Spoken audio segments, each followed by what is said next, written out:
இடம்பொருள் நேயர்களுக்கு வணக்கம். ஸோ இன்னைக்கு பார்த்தீங்க அப்படின்னா இப்போ மகாநதி சீரியலை பொறுத்த வரைக்கும் இந்த சீரியலில் இப்போ ஓரளவுக்கு நிம்மதியாக இப்போ சாரதாவும் அவங்களுடைய மகள்களும் மாறிட்டாங்க. இப்போ தான் ஏன் அப்படின்னா அந்த நிம்மதி கிடைச்சது காரணம் என்னென்னா அந்த சண்டையெல்லாம் முடிஞ்சு உண்மைகள்லாம் வெளில 4 அக்கா தங்கச்சியும் தாம் பெற்ற மகள்கள்லாம் ஒன்றா இருக்கிறத பார்த்தா சந்தோஷப்பட்டு இருக்காங்க. காவேரி ரொம்ப நல்லவ, அவளை போய் நான் இப்படி சந்தேகப்பட்டனே, அது மட்டும் இல்லாமல் அவள் தான் பணத்துக்கு அவள் ஃப்ரெண்ட்ஸ் மூலமாக அரேஞ்ச் பண்ணியிருக்காங்கிறத இப்போ கங்காவும் நம்ப வேற ஆரம்பிச்சிட்டாங்க. உடனே நல்லபடி அவ அப்படிங்கும்போது இனிமேல் நான் அவகிட்ட சண்டையே போட மாட்டேன், அவ்வளோ போய் அரக்கியா ராட்சசியாக நடந்துருக்கேன் அப்படின்னு கண் கலங்கிட்டு இருக்காங்க இந்த பக்கம் கங்கா. இதுக்கப்புறம் நடுவில் அவங்க இன்னொன்று என்ன சொல்கிறாங்கன்னா, விஜயும் ரொம்ப நல்லவர், அதனால் எந்த பிரச்சனையும் வராது, அந்த ராகினி பசுபதினா ஏதாவது பிரச்சனை பண்ணால் கூட அவரே பார்த்துப்பாரு, அவரை பற்றி தப்பாக நினச்சேன் நான், ஆனால் ரொம்ப நல்லவராக இருக்காரு அப்படின்னு பேசிக்கிட்டு இருக்காங்க. பேசி எல்லாம் சரியாகி அவங்க கண் கலகி தூங்கலான்னு தூங்கிடுறாங்க. காலையில் எந்திரிச்சு வாசலில் நிற்கிற காவேரிக்கு ஒரு பெரிய ஷாக். இப்போ இதுக்கு நடுவில் பார்த்தீங்க அப்படின்னா பணத்தை தொலைச்சிட்டிய நீ அப்படின்னு சொல்லிட்டு குமரன்ட்டு பாட்டி புலம்பிக்கிட்டு இருக்க, எப்படிரா தொலைஞ்ச அப்படின்னா பணத்தை திருப்பி சம்பாதிச்சிட்றாங்கிறாரு இவர். கிழிப்ப ஏன்னா ₹1 ₹2 அவ்வளோ காசு எப்படிரா சம்பாதிப்பேன்னா சம்பாதிச்சு காட்டுறேன் அப்படின்னு மனசுக்குள்ளே நினைக்கிறாங்க. மனசுக்குள்ளே நினைக்கும் பொழுதே பார்த்தீங்க அப்படின்னா இந்த பக்கம் கார் நிற்குது. கார்லேருந்து இறங்கி ராகினி, அஜய், அன்பு, அதுக்கப்புறம் பசுபதி எல்லாம் இறங்கி வர, என்னம்மா கும்பிட போன தெய்வம் குறுக்க வந்த மாதிரி நீயே வந்துட்ட அப்படின்னு சொல்லிட்டு வாசலில் காவேரியை பார்த்து, என்ன சும்மா நிற்கிறேன், நாங்கள் வருவோம்னு ஆவலோட காத்துக்கிட்டு வெயிட் பண்ணுறியா, ஆரத்தி எடுத்துவாமா அப்படின்லாம் கிண்டல் பண்ண இவங்க அப்படியே கடுப்போடு இருக்காங்க.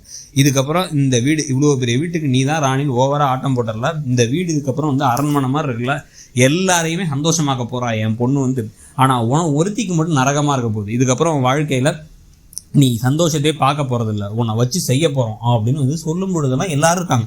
அஜயும் அந்த அன்பு இருக்காங்க, ஆனால் அவங்கெல்லாம் சிரிச்சுக்கிட்டு இருக்காங்க. அப்போ அந்த சமயத்தில் தான் பார்த்தீங்க அப்படின்னா டபக்குன்னு இந்த பக்கம் சாரதா கையில் இந்த யமுனா போய் வீட்டில் சொல்ல, இப்போ ஒரு பெரிய அருவாளோட குடுக்குன்னு வராங்க. என்னடா என் பொண்ணை நீ நிம்மதி இல்லாமல் பண்ணுவான்னு நினைக்கிறியா, சும்மா உன்னை பார்த்துக்கிட்டு இருக்கேன் ரொம்ப நாளாவது, சரி போனால் போகுது விட்டுட்டு இருக்கேன், நான் இருக்கேன்டா, வெறும் 4 பொண்ணுங்களை பெற்றா சும்மா இருப்பா அப்படின்னு நினைக்காத, உன் கையை வெட்டிட்டு தான்டா அடுத்த வேலைன்னு அருவாளை நீட்ட. இந்த பக்கம் உடனே வேணாம் அப்படின்ட்டு பேசும்பொழுது இந்த பக்கம் காவேரி வேற எதிர்த்து பேசுகிறாங்க. காவேரி எதிர்த்து பேசுனா இந்த பார் பொம்பளை பிள்ளைன்னு பார்க்குறேன், இல்லைன்னா கையை ஓங்கிடுவேன் அப்படின்னா கையை ஓங்கு, அடிச்சு பாரு, நீ எனக்கு சலுகையெல்லாம் கொடுக்க வேணாம், அடிங்க. உடனே இந்த பக்கம் ராகினி உள்ளார முண்டாங்க, நானே அவங்க மேலே கை வைப்பேன் அப்படின்னு கையை வைக்கும் பொழுது இவங்க அம்மா கிட்டாங்க அருவாள் எடுத்து வெட்ட போகிறாங்க. ஐயோ அப்படின்னு அவங்க தூக்கிட்டேன். இப்போ சண்டைகள் இன்னும் வலுத்துக்கிட்டே போகுது. இப்போ இந்த பக்கம் கங்காலேருந்து ஆரம்பித்து பாட்டியே என்ன சொல்கிறாங்கன்னா, உன்ன மாதிரி ஒரு ஈனப்பறவையை பார்க்க முடியாது, என் பையனோட சொத்தெல்லாம் அபகரிச்சுட்டு கொடுத்துட்டு போய் உட்காந்துருக்கிறேன், இப்போ வெக்கமே இல்லாமல் எங்கள் மேலே அவ்வளோ பயம் இப்போ எங்களை நிம்மதியாக இருக்க விடக்கூடாதுன்னு வந்துகிட்டு இருக்க, நாங்கள் உனக்கு பயந்து வரல, நாங்கள் உங்க கூட பிரச்சனை வேணான்னு சொல்லிட்டு இவனை மாதிரி ஒருத்தன் மூஞ்சியில் முழிக்க வேணான்னு கையில் காசு கிடச்சானா நேராக கிளம்பி இங்கே வந்துட்டோம், அதுக்காக நீ என்னென்ன காரியங்கள் பண்ணுவியா நீ அப்படின்ட்டு, இதுக்காக தான் அவன் பொண்ணையை கல்யாணம் பண்ணி வச்சு கொடுத்துருக்க அப்படின்னு மாற்றி பேச சண்டை இன்க்ரீஸ் ஆகிட்டே போகுது. இந்த சண்டை இன்க்ரீஸ் ஆக பார்த்தீங்க அப்படின்னா இந்த பக்கம் டக்குன்னு அன்பு உள்ளார போந்து, என்ன நினச்சிட்டு இருக்கீங்க, ஏன் சம்மந்தி, அவர் என் சம்மந்தியை பார்த்து எதிர்த்து பேசுகிறீங்களா நீங்கள், அவர் இந்த வீட்டுக்கு பொண்ணு கொடுத்துருக்காரு, இதில் என்ன என் பையனை ஏதோ குறை சொல்கிற மாதிரி ஏதோ ஒரு பிளான் பண்ணி பண்ணாங்கிறீங்க, அப்போ என் பையன் என்ன குறையா அப்படிங்கும் போது அஜய் என்ன சொல்கிறாருன்னா, நாங்கள் காதலிச்சு கல்யாணம் பண்ணியிருக்கோம், உங்களுக்காகலாம் ஒன்றும் கிடையாது அப்படிங்க, நீ காதலிக்கலாம்பா தப்பு இல்லை, அதே மாதிரி நீ அந்த பொண்ணு காதலிக்குது நினைக்கிறதுல கூட தப்பு இல்லை, ஆனால் அந்த குடும்பம் மோசம், அவள் உன்னை காதலிக்கலாம் இல்லை, உன்னை யூஸ் தான் பண்ணியிருக்கா அப்படின்னு குமரன் சொல்லிடுறாரு. என்ன நினச்சிட்டு இருக்கீங்க அவன் மனசில் அப்படின்னு பேசிகிட்டு இருக்கும் போதே டபக்குன்னு பசுபதியோட சட்டக்காலரை பிடிச்சிடுறாரு குமரன்.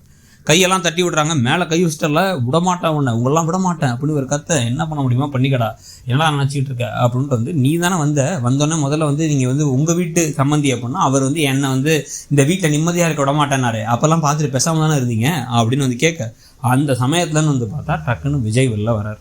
விஜய் வந்த உடனே லைட்டாக பயம் வந்துருச்சு. இந்த பக்கம் அஜய்க்கா விஜய் அண்ணாப்பா அப்படிங்க எல்லாரும் ஒரு மாதிரி பயந்து போய் அவரை பார்க்க, அவர் அப்படி கெத்தாக நிற்கிறாரு. அதோடு இன்னைக்கு எபிசோட் முடியுது. ஸோ இன்னைக்கு எபிசோடை பற்றியும் நாளைக்கு விஜய் என்ன சொன்னால் கரெக்டாக இருக்கும்னு நினைக்கிறீங்கிறதையும் சொல்லுங்கள். தேங்க்யூ.